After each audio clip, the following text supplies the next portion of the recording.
Coming up on today's episode of the Money Pants Superpower Hour, the 3M privileges: money, media, and mobility.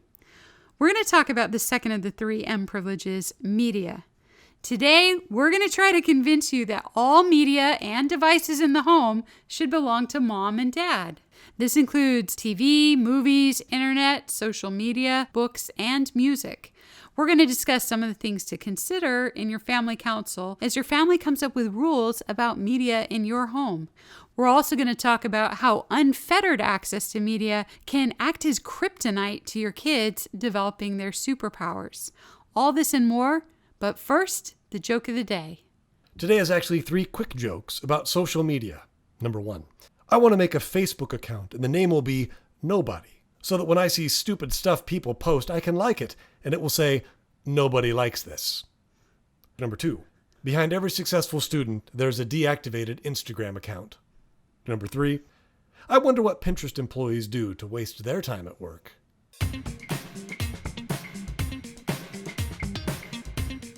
Hello, everybody, and thank you for tuning in to another episode of the Money Pants Superpower Hour. We're your hosts, Hannah and Fontaine Judd, and we're the proud parents of 7 sons and 6 daughters, ranging in age from college student to toddler. We're both BYU graduates and the creators of Money Pants.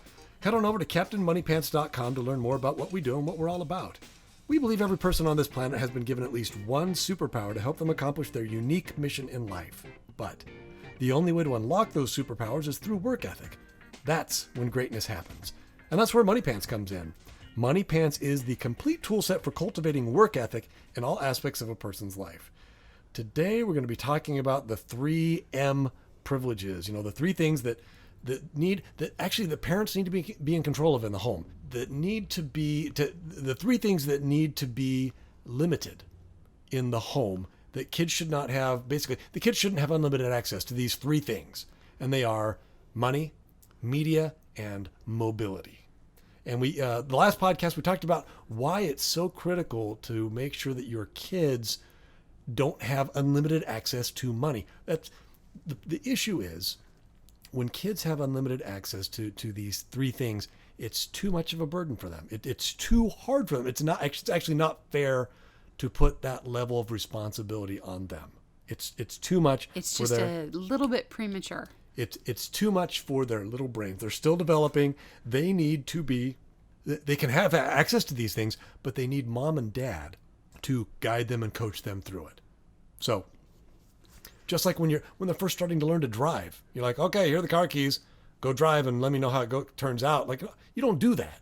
You want to ease them into it. You're in the car with them. You're in the front seat. But the idea is you're there with them as they're learning to drive. You know, same idea where when it comes to money, when it comes to media, and when it comes to mobility. And so we talked about money last time. This time we're going to be talking about media. And this, Hannah, this is a difficult topic. Okay. It's a huge topic, and there's no way we can cover all of it. But the key that you and I have learned is, and this is the magic key, this is the secret to helping your kids developing their superpowers and becoming who they could be and avoiding the kryptonite of the world, is for mom and dad to be in control of and to own all of the media in the home. And this is, for some people, this is sacrilege. How could you even suggest such a thing? But again, we've raised or are in the process of raising 13 children. We've had some very sad experiences where we know this is a correct principle. But the idea is, if you don't do this, you may be fine. Or, much more likely, you're going to run into all sorts of problems that could have been avoided if all you did was simply do what we're going to suggest. And that is, mom and dad own and control all the media in the home. And that includes video games, TV, the TV, access to movies, music, the internet, social media, and magazines, books, and other print materials. All of that should, if it's in the home, it should belong to and be owned by mom and dad. And we're gonna talk about it. We're gonna try to convince you why you might want to go that route. Yeah, this I guess this is our big attempt to try to convince we're gonna to agree with us, I guess. So hear us out. But I was talking to one of our customers the other day, and we were talking about how she had grown up in the 80s. I was a teenager in the 90s. And we were talking about how different things are now raising kids than when our parents did. And what's funny is I'm from a large family, and I'm one of the older kids in a large family. And so, a lot of what I've shared on Money Pants has been my observation from the family I grew up with, because a lot of different personalities, a lot of different experiences there, as well as my own large family. But what's funny... Yeah, two very different perspectives, though. One growing up in a large family, and then the other's having a large family of your own. Yes, but my parents had the interesting experience. Their youngest son is about the age of my oldest teenagers. And so I have brothers and sisters that are the age, almost the age of my own kids. And so my mom was telling me, she's like, yeah, back when I raised you older kids, the theory of the day was, hey, you don't want your kids to get into trouble. All you have to do is keep them busy, and they'll stay out of trouble. I remember when we were in Burbank, I heard that with some parents. They're like, oh, no. All we do is keep our daughter so-and-so busy. Oh, yeah. I know exactly who you're talking about, where that was a common tactic that parents used successfully. Yeah. And so they'd be like, yeah, you're signed up for dance, you're signed up for this, you're signed up for sports. What's the age-old adage, idle hands are the tool of the devil, So yeah, just keep your kids busy. Keep your kids busy, they won't get in trouble. Well, my mom was like, that used to work, but it doesn't work anymore. And she said things changed when the internet came out, but more especially when smartphones came out, because she's like, yeah, I'd send my kids to, hey, they're on the wrestling team, or because all my older brothers had done wrestling or, sports and things like that. That's what she had done. And she goes, but as soon as all these kids had smartphones, and they're going on bus rides to go compete, or they're sitting around in between practices, unfortunately what was happening is all these kids were watching porn and really nasty stuff, not hardcore, really bad stuff, the graphic stuff. And so she's like, all of a sudden it wasn't not those raunchy movies from the 80s. No, this is like the really hardcore stuff. Yeah. So she's like, it all of a sudden it kind of threw her for a loop as far as being a parent. And this is a woman who all her, got all her kids top students, and half of them are doctors now. She knew what she was doing. And yet when that change happened, she was kind of like, oh. Well, no, because we went to her for advice because we kind of ran into the same problem. We're like, hey, I'm like, what Mom, do you do? What do I do about this? She's like, I'm dealing with the same problems. I don't know. Yeah. This is new. And what I used to do this and this and this, that doesn't work anymore. And so really us as parents right now, we don't have parents and grandparents who experience the same things that we're having to deal with as parents. Right. So that's what we're talking about today, kind of. And we're going to talk about it from different aspects of why, like we said, why you would want to be the one who owns and controls all media in the house. And so... Well, I think we should start with the story. And we've told the story before, but in a different context. And that was one of our customers. They made the mistake of overpaying one of their children for doing, I believe it was the dishes. I thought it was cleaning windows. Was it cleaning windows? I think it was $5 per window or something. Anyway, ridiculous. And this kid really, really wanted an Xbox. They way overpaid him. And within a couple of weeks, he worked really hard. And he was super motivated. And the mom's like, wow, Money Pants is amazing. And then she gave him the money, and he promptly went out and bought himself Xbox with a game cartridge and plopped himself down in front of that and would not lift a finger after that. I was going to say, they never heard from him again. And they never heard from him again. Basically, that's what happened, though. Yeah. Is he got what he wanted, and he had no motivation to do anything else. If they had just reframed it slightly differently and said, hey, and here's the key, is he was working hard. So the parents knew they were onto something because they're like, whoa, we couldn't get him to work before. But now he has the possibility of buying this Xbox and he's working really hard.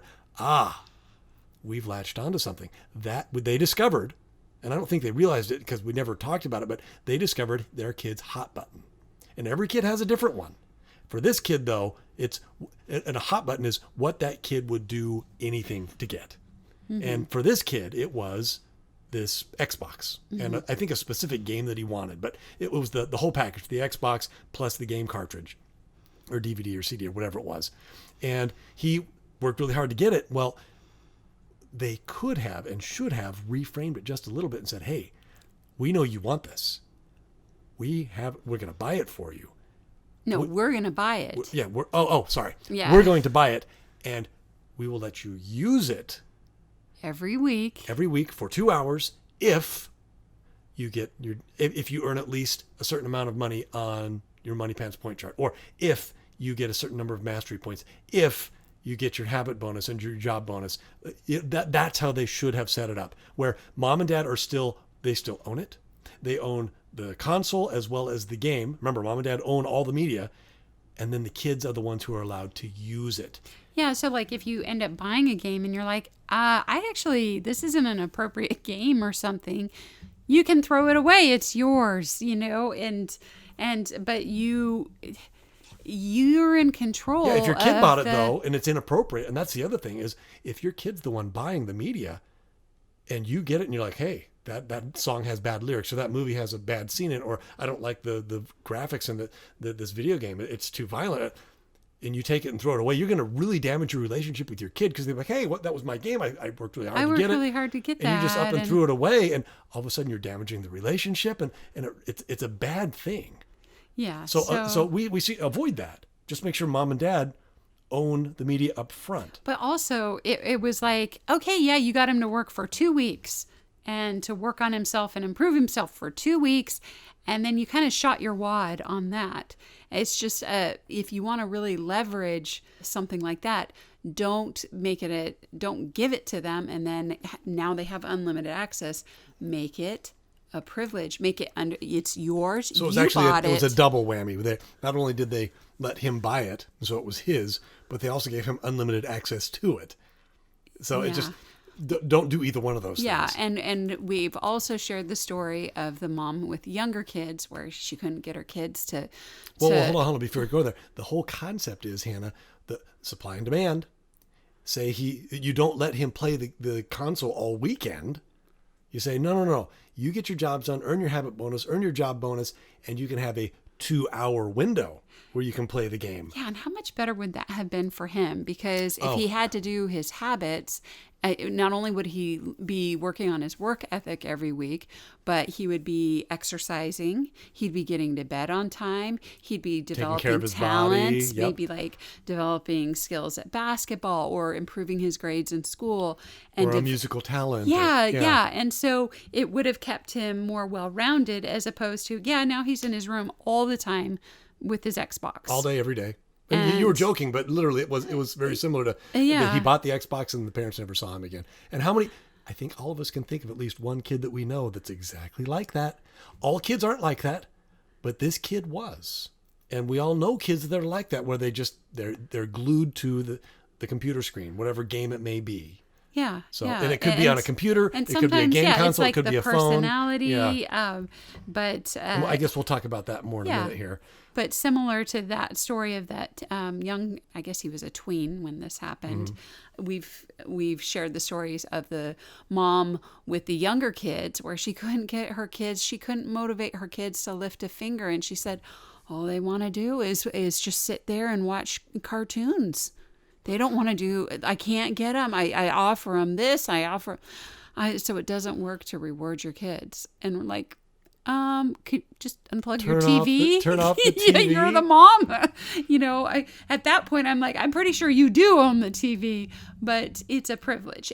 But keep it as a privilege the entire time your kids live in your home. Yeah. And and here's part of the problem. You already own the property. You already own the house. You already pay for the electricity. I mean, yeah, maybe your kids did buy the TV, but even so, it's your house, your property, your electricity. Just take it one more step and make sure that you own the TV too, and make sure you own all the media. And we'll talk about if it's not that way, we'll talk about kind of some solutions for that in a minute. So we've talked in the past about the concept of directed spending, where Money Pants isn't about, okay, this is your money, buy whatever you want. When you it's not a free for all. Yeah, when you set up, when you do Money Pants, you have to set up the rules of the game. And the rules of the game come with boundaries. This money can only be used for these categories, these things. Mm-hmm. It's not a free-for-all. But also, for example, you're buying your own clothes now. However, we have these modesty standards, or I don't want you buying a shirt with gang symbols or offensive language. That's not allowed. And if you buy that and bring it in my home, you know it's gone. Well, no, because remember, with directed spending, instead of you buying stuff for your kids, they're now earning that money and buying that stuff themselves. Well, they're not allowed buying stuff that you wouldn't have bought for them before. Yeah. Like you wouldn't have bought them the things with the gang symbols on it, or inappropriate images or words or whatever on their clothing. Mm-hmm. You wouldn't have done that. So they're not allowed to either. It's not like that shouldn't be a big shift. Yeah. That shouldn't be a problem. So when you're setting up Money Pants, just letting them know, hey, you're like, I tell my kids, you're allowed buying candy at the store, but it has to be in the amount that you can eat it before you get home. Because we don't allow candy in our home. Because I don't want candy around the house for many reasons. Ants. Rotten teeth, people not eating dinner. Toddlers choking. Yeah, all sorts of problems. And, and some of our rules, might seem silly, but for our are just unique to our situation, where I have toddlers. And so you're not allowed buying anything with marbles. Yeah. Don't bring home marbles for or whatever. Or little batteries or magnets. Oh, yeah, the teeny tiny we do have those, but they have to stay in a certain area. Yeah. But they're just not allowed buying marbles because we've never had. Or balloons. Yeah. So because they're choking hazards. But that's the media thing, part of the reason we want to bring it up is because it's really hard once you give your kids the privilege of owning some of these things. It's quite a bit of a fight to try to take that back once you've already given it. Now you still can, but it's certainly a harder path. So right, and we'll talk about some ideas on how to do that here in a minute. Yeah, if you are in that situation. But I want to talk about, well, we've kind of talked about video games, but I want to talk about TV time, where we typically use TV time as a reward. Yeah, and we really recommend that for everybody. And they've done all sorts of studies, and I'm not an expert, so I'm not going to even pretend to quote all these studies, but the studies show that that screen time can be detrimental to your health. And limiting screen time is actually a very healthy thing. Well, they always ask that at the pediatrician's office. Do you limit screen time to this much per day for your child? So, but we were watching a few years ago, we were watching the edited version of Breaking Bad. And if you've watched that show, I mean, Hannah, you remember that's I gotta still be talk one about of it the today. best directed written, cast. Just everything. Yeah, everything. It was like all the pieces fell together like perfectly for that show. And so every episode, our kids were on the edge of their seats going, oh, what's going to happen next? And we're like, well, if you do your jobs this week, you'll find out next week. Next week, we'll watch the next episode. And we had one child, though, one son, who wasn't motivated by wasn't interested, and it was weird because everybody else was. And we were sure it would be a show he would and it was right up his alley. And we even had like 10-year-olds who were watching, going, oh, what's going to happen? Like, and it was great because we had all sorts of fun discussions afterwards about what the ethics and all that. But my one son, who was older, wasn't interested at all. That should have been a red flag, and it was a red flag, but I didn't know what it meant. I thought, this really does seem like a show he would enjoy, and he wasn't engaged at all. And he'd just go off to his room or read a book or something. I'm like, that's so weird. And he wasn't motivated to do his job. And so the whole reward kind of fell flat. Well, at first we're like, I guess this isn't a reward that's a hot button for him. Yeah, I guess it doesn't work for everybody. We thought it did, but it didn't. Well, turns out that little stinker had gone, and the show was so good that he went and downloaded some pirated version of it and watched the whole series on his own. Stayed up all night. Yeah, That's probably why he needed to go to bed. Yeah. And stayed up, for a whole bunch of nights in a row. And that's why he had lost the motivation to watch the show and didn't want to help out around the house. First of all, I'm sure he was exhausted because he'd been staying up late watching the show. But secondly, he'd already seen it. So it wasn't a motivation for him to sit down and watch it. If we had been able to lock down the media in the home, then that wouldn't have been a problem. So I guess that's just kind of a good example of how media would be very effective as a where motivator. it took away a motivator that he actually needed and could have really benefited from. Yeah. You want to be able to use a TV time as Or any screen time for that matter. Keep it as a privilege, so it helps motivate people through hard goals or things like that. But if they have unlimited access, like unwittingly our son did, we didn't know he did, but he did, it took away his motivation. And it was a detriment to him. Yeah. It didn't affect me. I was still developing my talents and doing my job. It wasn't a detriment to me. It was a detriment to him. Yeah. So do your kids a favor and just reclaim all the TV shows and just be in charge of that. But that reminds me of another time where a son of mine, when the iPhones first came out, and it was the coolest thing. And we've told this story before where my son he was very good with money, and he saved up, like when he was 8, 10, somewhere around there, had saved up like $100. And a coworker of mine was getting rid of his old iPhone because he was getting a new one, and he offered it to my son, and my son paid $100 for this iPhone, and that was a mistake. That was a mistake, allowing my son to own the media. And what he did is he brought the device home, and just like the other kid with the Xbox, we didn't see him again. And my son was in his room playing with that phone for hours upon hours, just playing with the calculator, looking at the weather app, looking at stocks, and taking literally hundreds and hundreds of photos of his bedroom. It was a colossal time waster for him. Yeah, we thought, okay, first day, he's excited about it. Second, third, Second fourth, day, and after 2, a couple 3 of weeks, we're like, okay. This isn't getting better. No, if anything, it became a weird obsession almost. It was not healthy, and that's all he wanted to do was stare at this little phone and play with it.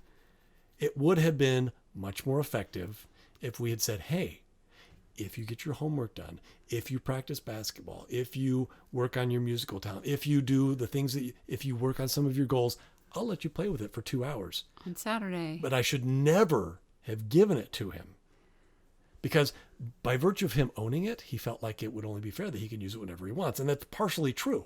Like if I had let him buy it, but then said, oh, you can only use it on these days, he'll feel that resentment.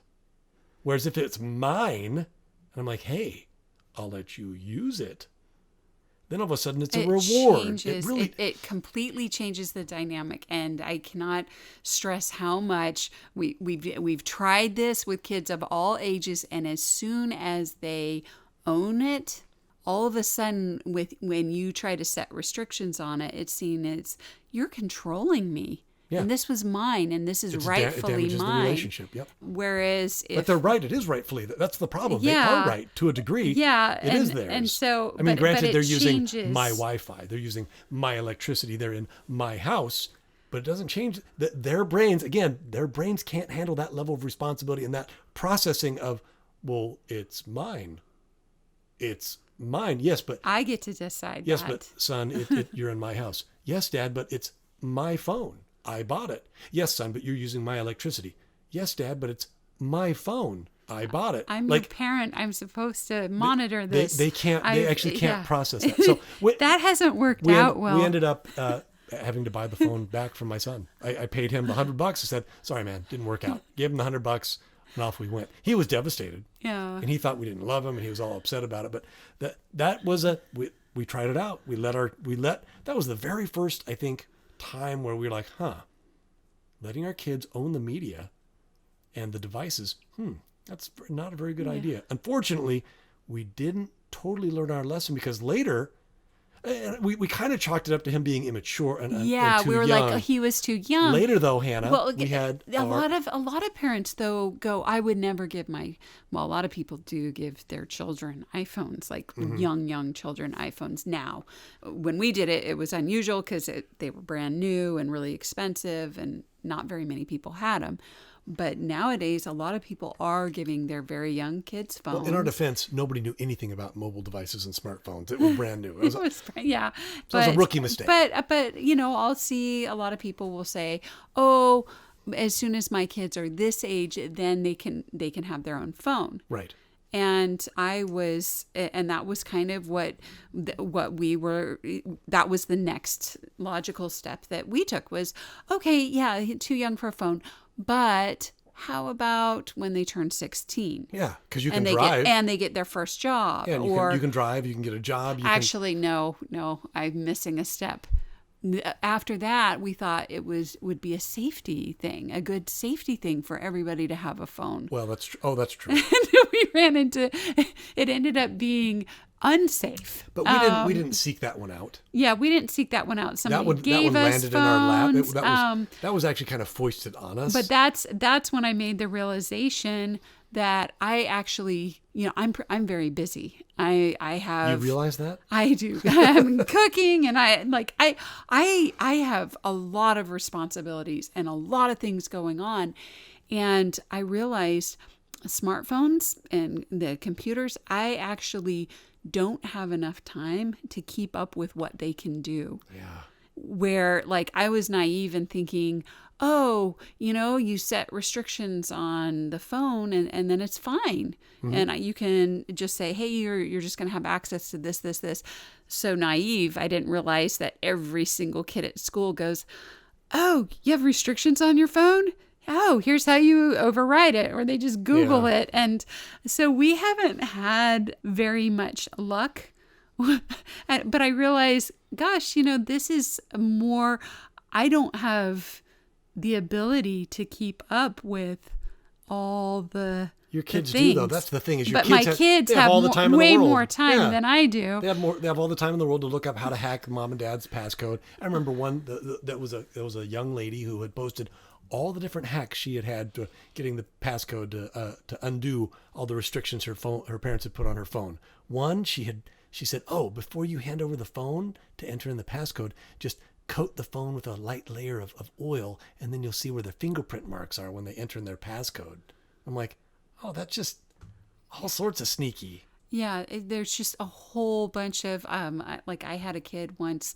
That's one of the more clever ones I've seen. Hold an iPad over, be recording me while I typed in a passcode. Yeah. I've had all this stuff happen, and I'm just like, because they have way more energy and time to try to hack your passcodes. It's okay. So it's so much better and easier if it's my device. Like my phone is in my pocket most of the time. If the kids want to use it, I pull it out, enter my passcode, hand it to them, and then they hand it back. It's really that easy, where I don't have to worry about whether or not they're on my phone doing funky things, because it's my phone and it's a privilege for them to use, and they know it. And if they abuse that privilege, they can't use it. And it works really, really well.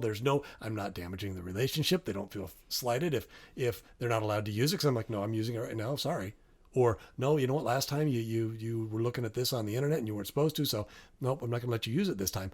It's a privilege, not a right. But if they own it, it seems like it's a right to use it whenever they want. And that's what we're trying to get away from and trying to avoid, because there are so many problems that come from kids who have unlimited access to media.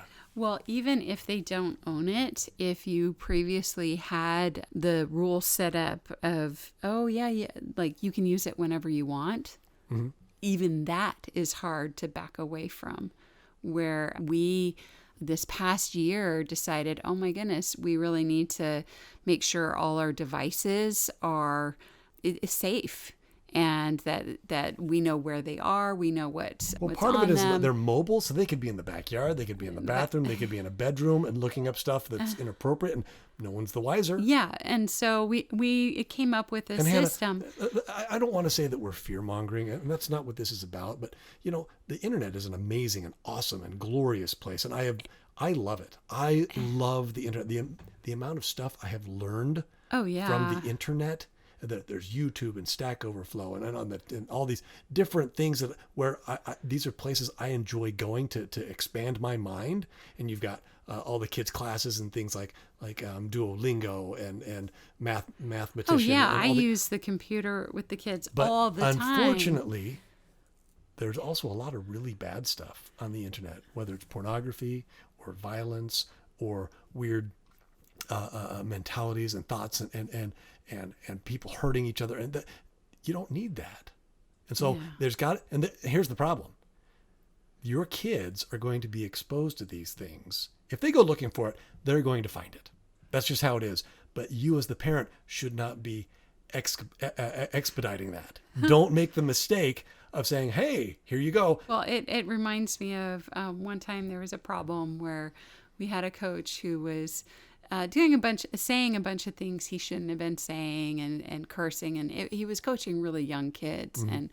and the head coach had a talk with his coaches, all his coaches, and he said, yeah, they are going to hear bad words at school, but it's not your job to be teaching them the bad words. Oh, yeah, you know, sure. it shouldn't be coming from you. Right. You know, that's not your job to be teaching someone else's kids how to use language like that. Or Yeah, they're going to find it, and they're going to hear it. If they're looking for it, they're going to find it.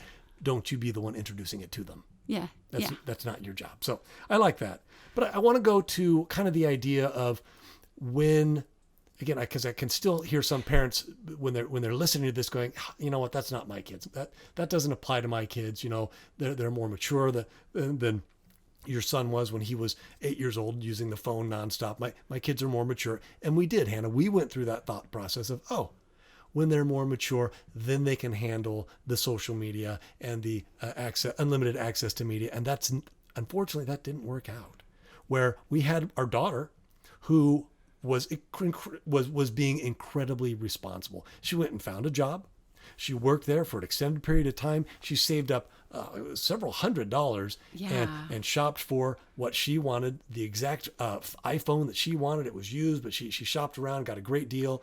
Hundreds of dollars. It shows up, and she said, "Mom and Dad, if I have this job and I show that I'm being responsible, can I have an iPhone and can I have social media?" And we're like, you know what? We are so impressed with how responsible you've been. Yes. absolutely. Absolutely.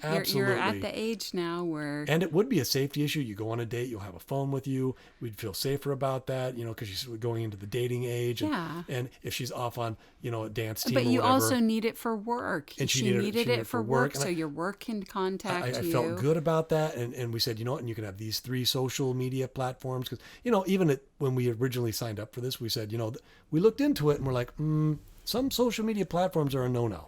Where they're designed for bad things.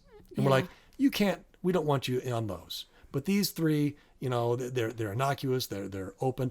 But, and here's the caveat, we said, for each social media platform and all the accounts that you've set up, Mom and I have to, 1, we have to know the password. And number 2, we can drop in and check at any given moment what's going on.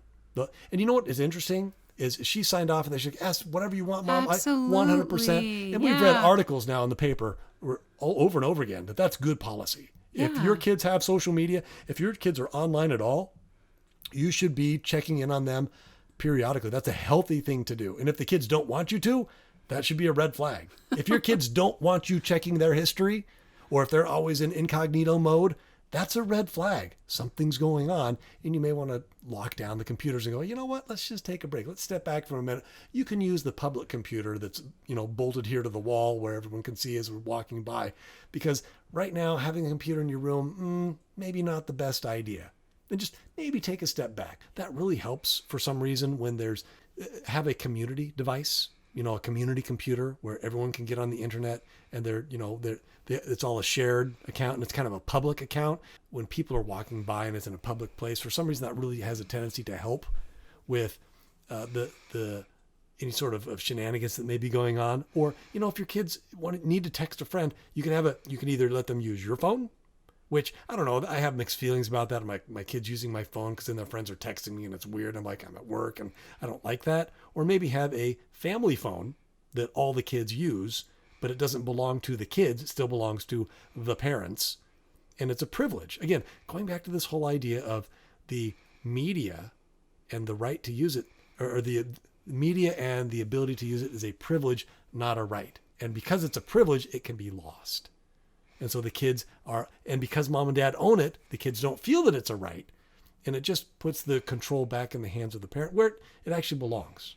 Oh, another thing that really helps is to like have your Wi-Fi set to turn off at certain times of night. I've actually seen parents who change it every other day. You know, and I've seen a meme where it's like, "All right, well, in order to get today's Wi-Fi password, take out the garbage, wash the dishes, and sweep the floors." You know? Yeah, but like having the Wi-Fi turn off at a certain time at night, because there is the issue of kids having devices and you not knowing about it. Right. That's a problem we've dealt with, and I know other parents have dealt with, where their kids have devices and have phones and internet. Even though they're not paying for a phone plan or an internet plan, they just use free Wi-Fi wherever they go, and it's everywhere. And so at the very least, though, if you're turning off the Wi-Fi at night, that actually helps a lot. And you don't have...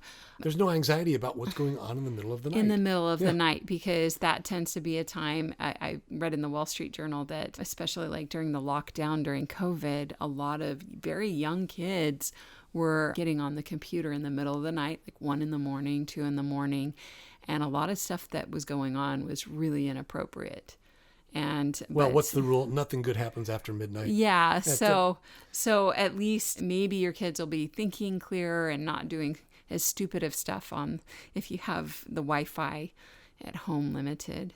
But they just keep coming up with more ways to get around it. Like, so the easiest thing is to just make sure you own and control the media. That we just keep going back to that, harping back to that, where if you, the parents, own and control the media, you can't eliminate all the problems, but this really goes a long way to minimizing them. But anyway, back to my daughter. She responsibly found a job, worked at the job, saved up the money, shopped for the phone, bought the phone, brought it home, and within 2 weeks, there were all sorts of problems. Within 2 weeks, we went to check on her. It happened so fast, Hannah. It breaks my heart how quickly downhill. It was almost instant. She was not able to handle the social media. It was too much for her little teenage brain. And there are all sorts of problems where when it comes to social media, and I guess that's kind of where I'm going with this, is social media. Teenagers, adults have problems with navigating the world of social media. You can't burden your teenagers. We talked to that elderly man that was coming to look at our cows. I remember him. And he was saying how his wife would, he'd walk into the room, she'd be on the computer, and quickly hide the tabs. She'd hide the tabs and whatever, and she ended up having like an affair and with some dude she met on the internet and broke up their marriage of like, I don't know, they had been married like 40 years, 50 years. Yep. And he lost his wife and everything. So there are adults who are not able, like, this is something hard for adults to handle responsibly. Yes, it is. And so to burden your 16-year-old teenage daughter or 15-year-old teenage daughter or 13-year-old teenage daughter with this, or son for that matter, here are all the problems. Just to name a few of social media. There's cyberbullying. There's screen addiction. And your kid can be on either side of that is the thing. Yes. And don't think for a second. What also, it's been said, the police department has sent out letters to the school saying, parents, please monitor your kids' social media. And they're like, you meet these kids, they seem like the nicest kids and so respectful. It's Dr. Jekyll, Mr. Hyde, though, on the internet. But you get on their social media accounts, and it is shocking some of the things that they are saying and doing, and where you wouldn't know that they were the same people. Well, no, interesting, because then the college recruiters came into town and they're like, hey, by the way, when we're recruiting for college, we look up all of your public profiles and everything that you've posted.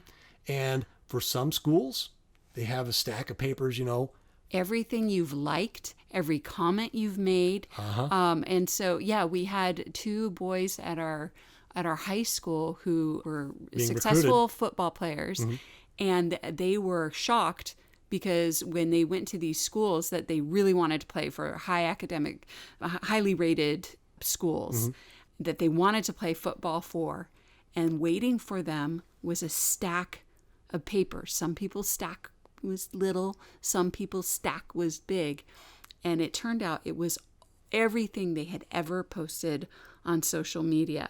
And then it had little tabs on it. Red flags. Flags on it. It was everything inappropriate they Anything had ever. racist. Anything racist. Anything misogynistic. Anything that was bad language. And it was shocking, where none of them ever expected. And that's part of the problem And with so, social media. we were like, wait a minute. If they're doing this for a cruddy college football team, what's going to happen in the future when you go apply for a job you want? And you posted a bunch of stupid stuff when you were a teenager on social media, thinking you were being cool or something like that, and you made inappropriate remarks about women, or you made, or worse, posted inappropriate pictures of yourself, or made racist comments, yeah, or homophobic comments, or whatever it may be. Where you're like, what were you thinking? It's something that could actually hurt them long term. Right. But a caveat to that, though, or I guess a continuation of that thought would be, teenage brains can't think that far ahead. And that's part of the problem. And I know this is a tangent, so I'll be brief, but part of the problem is teenagers can't think ahead. They have a forward focus of only a couple of months. Oh yeah, they like most. Okay, it's so weird. They think that like 1 month is a really long period of time. They're like, "Mom and Dad, why are you holding this over our heads?" I stopped that a month ago. Yeah. And you're like, that was a month ago you did X. We're not recovered from that. But in their minds, a month is like this long period of time. And you're like, No, but they've done tons of studies that teenagers, they don't think more than a couple of months ahead. They can't. Their brains aren't able to do that. They just can't. Now, as you get older and as you're getting ready to graduate from high school and you're 17, 18, 19 years old, yeah, you're able to start thinking farther ahead in the future. But 13, 14, 15-year-old kids, no, they can't do it. And so it just seems too far. It's too far away. And so, and they also don't understand the concept of permanence, where things you put on the internet are permanent. They will come back to haunt you. Those things you put out there aren't just being shown to your boyfriend or girlfriend. They're going to share it with somebody else, but it's on a server somewhere, and someone can get hacked, and all of a sudden your inappropriate pictures or your inappropriate language or your inappropriate thoughts are now for the whole wide world to see, or for the college of your choice or your future employer. So yeah, just don't give your kids that burden. Remove some of that burden. Okay, blah, blah. That was just kind of a quick tangent, but I wanted to go back to all the problems with letting your kids have social media and how it's basically kryptonite for your children, because they'll get sucked into this vortex of social media and no longer be the amazing people that they can and should be. And it's, things like cyberbullying, screen addiction, health issues from being sedentary, being on the computer or the phone for hours and hours rather than going and riding a bike or playing basketball or doing something fun outside. There's the new thing, FOMO, FOMO, the fear of missing out. That anxiety of, oh, so-and-so is doing such and such and I'm not doing it and I should be doing this, and there's this social activity and I'm not. You always feel like when you're on social media, oh, I missed out on that and I don't know what's going on, and it's this. Or comparing yourself and then wondering why you're left out. And that goes right into social anxiety, peer pressure, blackmail, depression, and even suicide are all associated with extended social media use. And again, Hannah, you and I are not experts. But you and I have been affected by almost all those negative side effects. We have seen we've seen all but one personally. Yeah. And it's really, really difficult, and it could have been avoided if we had never let our children own a social media account and to not let them own the devices with those media accounts on them. So we, we have more experience with younger kids than with teenagers. Even so, we've had I guess we've had more experience with teenagers now than most people do, but we've found that our teenagers who we have a 19-year-old, an 18-year-old, a 17-year-old, a 15-year-old, a 13-year-old, and almost a 12-year-old. So we found that our kids at the time of this recording, we feel like we have extended teenager experience. We will have more in the We're future. going to have a lot more in the future. Anyway, I'm sure all my hair is going to be white.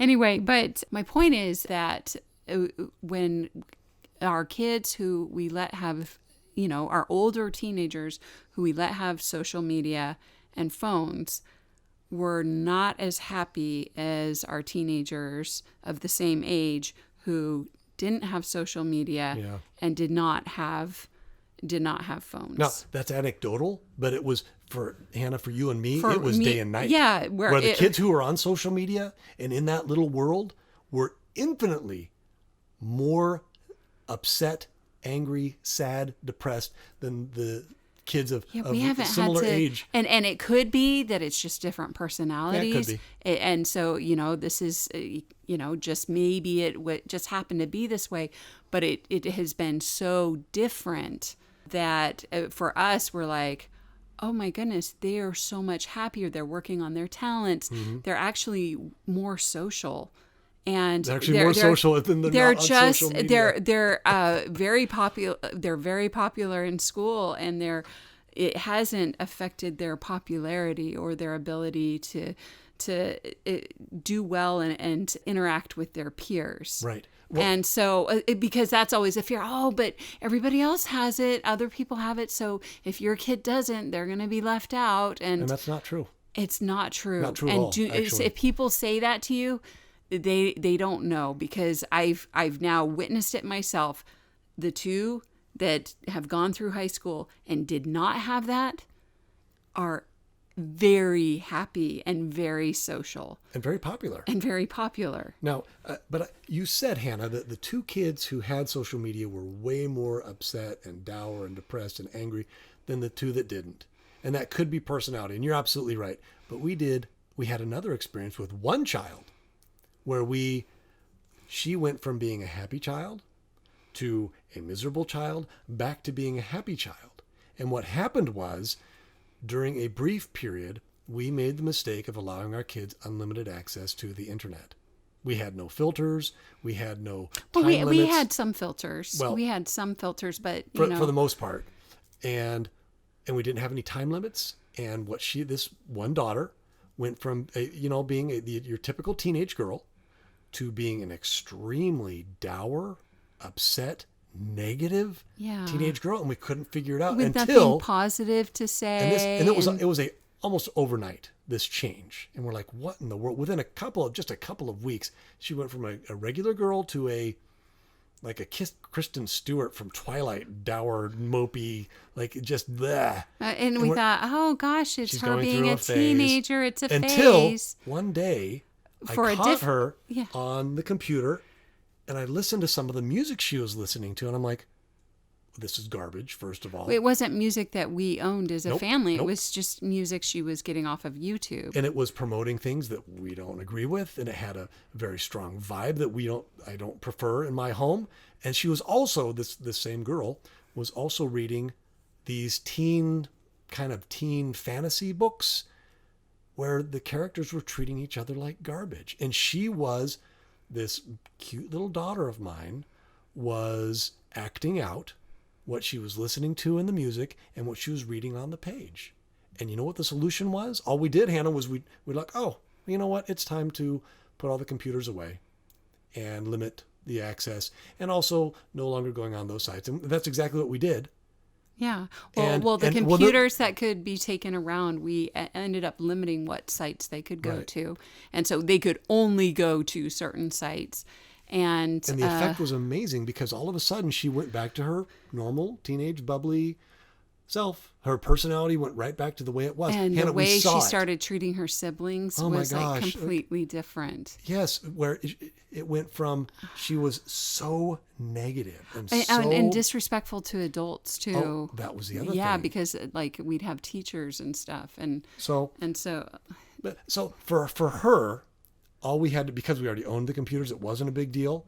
All we had to do was go, you know what, we're that privilege is no longer available, and we just locked it down, and that was easy. But I want to go to this well, now she can have 2 hours of computer time a day, but Right. it's in Public space. It's in an area. It's actually in the office where you work, and it's monitored. But interestingly, because her time is limited, she doesn't waste her time listening to music that's depressing and reading books that are dumb. She actually takes her time. She's like, oh, I only have 2 hours. And she does all these Photoshop tutorials and develops her talents because she knows I only have so much time on the computer. It was the funniest thing. By limiting access, it made her use her time better. It made her use the internet better. Yes, because it was the weirdest oh, thing. I only have 2 hours. You would think, and oh, it's a punishment to your kids. You're limiting their creativity. No, the exact opposite was the case. She really blossomed after we limited the internet. So it was the opposite of what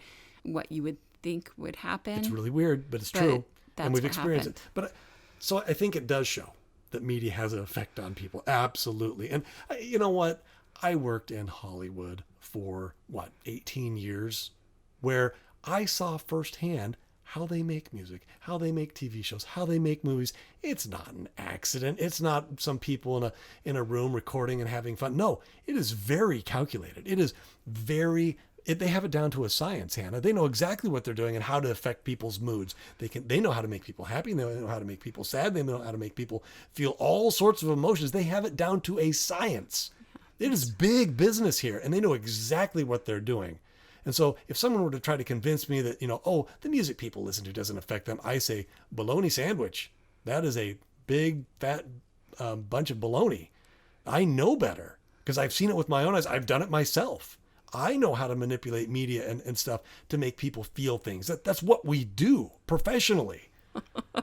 So I'm a professional manipulator. that's exactly what I did. I would manipulate on a daily basis. I would go to work and I would manipulate. Actually, that was on my door. It said Mr. Manipulator. That was my title. Oh, that's really cool.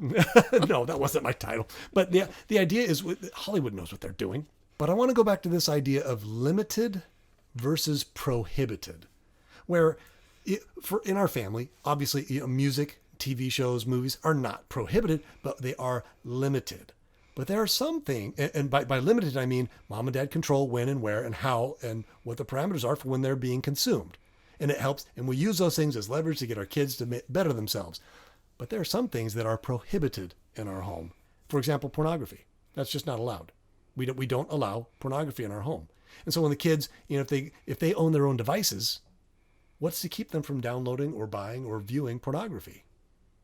There's nothing to stop them from doing that in my own home.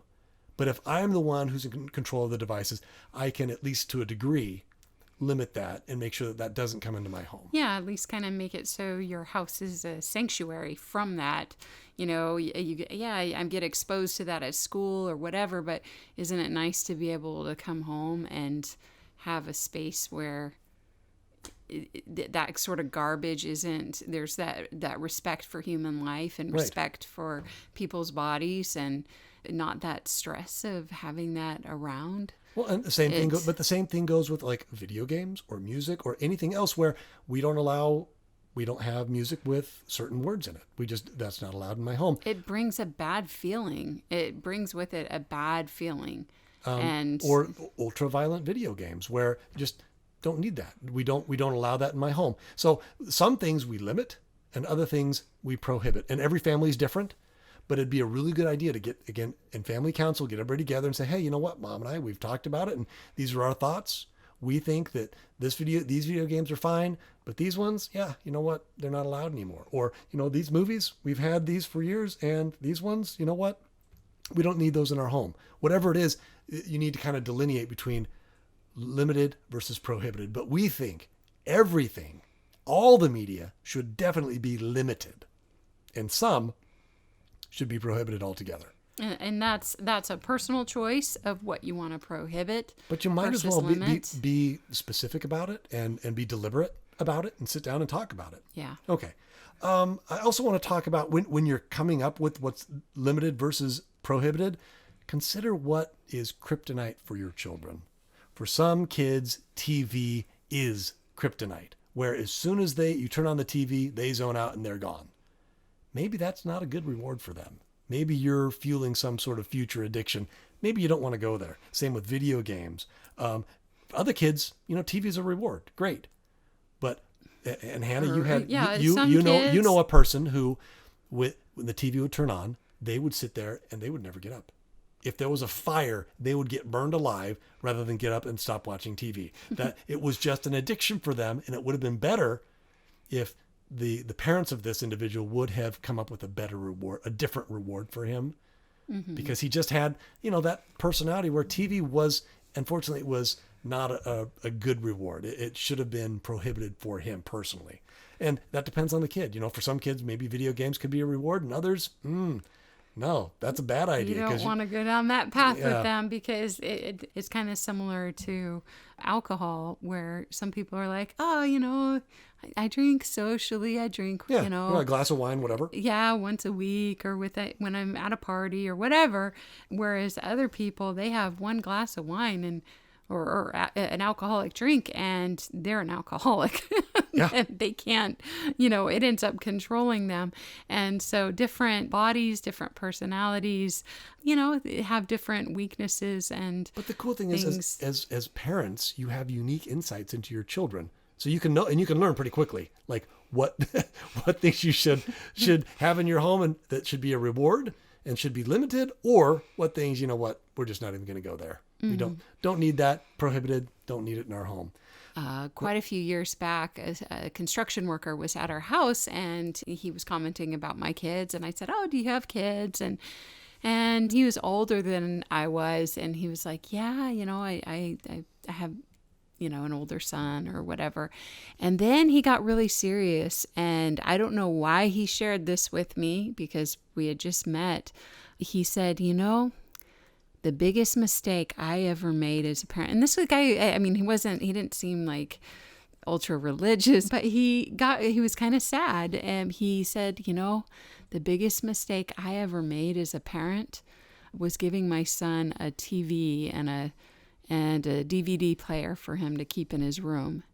And he said, I didn't realize my son was getting addicted to pornography. And it ended up changing the rest of his life. Like the events that happened after that, it felt like I lost my son. That's and awful.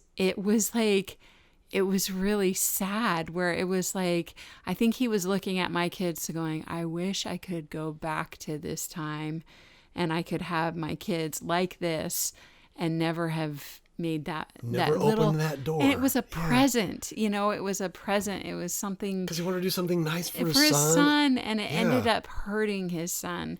And so having it in his bedroom, unlimited access, it was not doing all the potential he saw in his son, growing up, and he's like, out.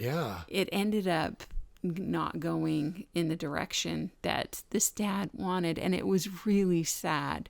But that was, that he was talking about before the internet. I think parents now have it's even tougher, right? Where and don't like beat yourself up about this, because quite frankly, it's a new world. This is just it, Hannah. You and I have been incredibly vigilant. And even then, we were blindsided by some of these problems, because nobody knew. The previous generation, we couldn't go ask your parents, hey, what do you do about this? Because they didn't know either. And as you mentioned, they were having the exact same problems, because it's a new world where these are not problems that the previous generation knew had about. To deal with. And so I guess kind of we're, the clarion call of, hey, look out. We're trying to set up the warning signs. Hey, here are some things to avoid.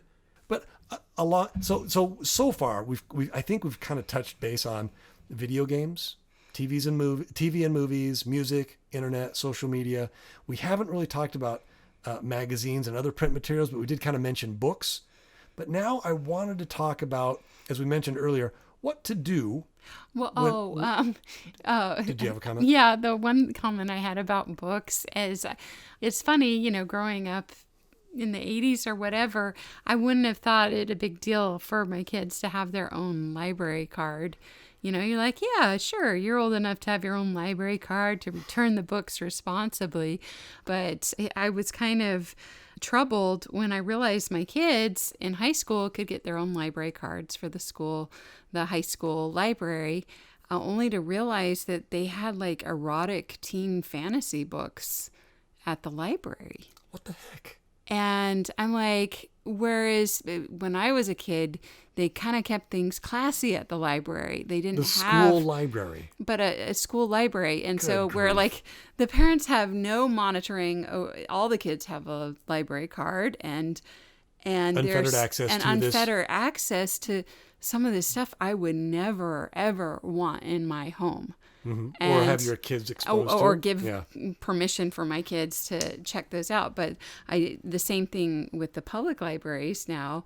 And also, like, you can digitally check out books, like with your public library. There that was apps. The problem we were having with my one daughter. She was using your library card to check out books. So, but you go to those apps, and if you give your kids the passcode to it, then you realize, wait a minute, there's erotic books here. There, all this, and you're like, okay, why is our public funding going to buying more porn or things like that? But it does, and that's at the libraries now. And so I 20, 30 years ago, I would have said, yeah, get your kids a library card.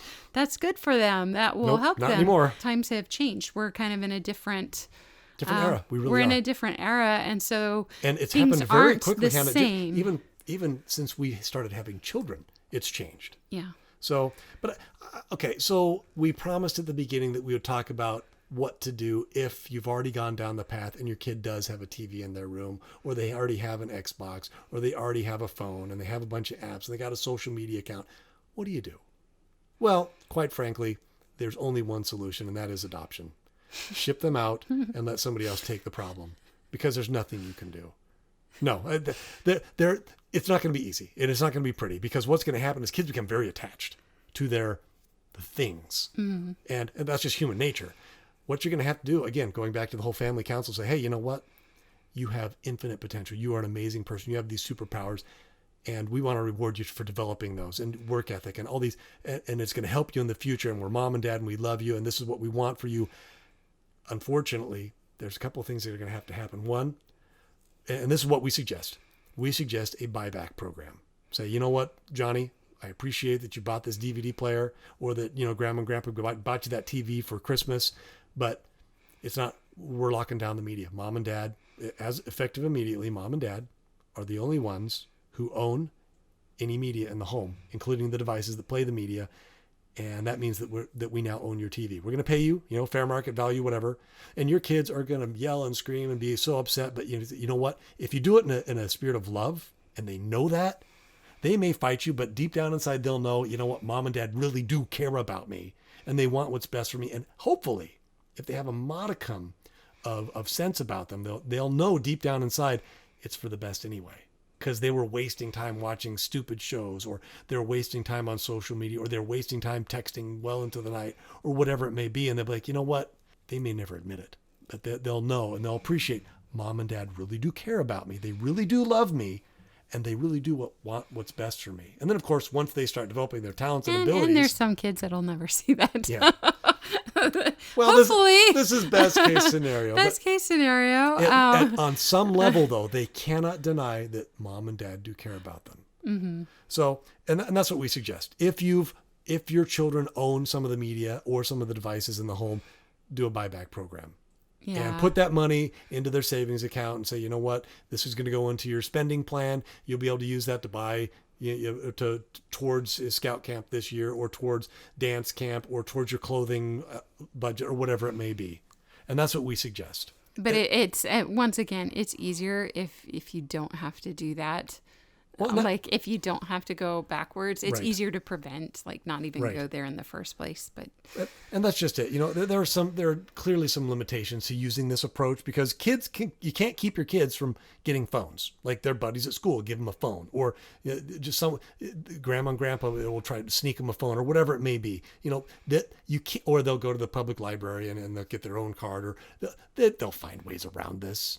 So it's not a perfect system, but as we said before, the kids are going to learn they're going to learn bad language. They're going to hear bad language. Well, yeah, but you're not going to be the one introducing it to them. and they're going to at least remember that in your home there was a different feeling there. Right. Yeah. And we discovered, happier kids, they don't have phones or social media. And, and we talked about this too, Hannah, where you can give your kid a phone and put all these restrictions on it, but it takes them all of 10 seconds to Google it and figure out how to overcome it. So the best bet, the most effective, is for mom and dad to own and control all the media in the home and use it as a reward to leverage your kids' behavior. Use it as a reward to encourage and motivate your kids to develop their superpowers and work ethic. And it is very effective. So if you like what you hear in this podcast, please tell your friends. They may want to listen too. They may have questions that we're helping answer. If you have a suggestion for a future podcast, go to our website under support and click Contact Us. Send us an email and we'll get right on it. And that's it for today. Enjoy some Falcon Jasper terrifically turbulent tunes. We'll see you next time.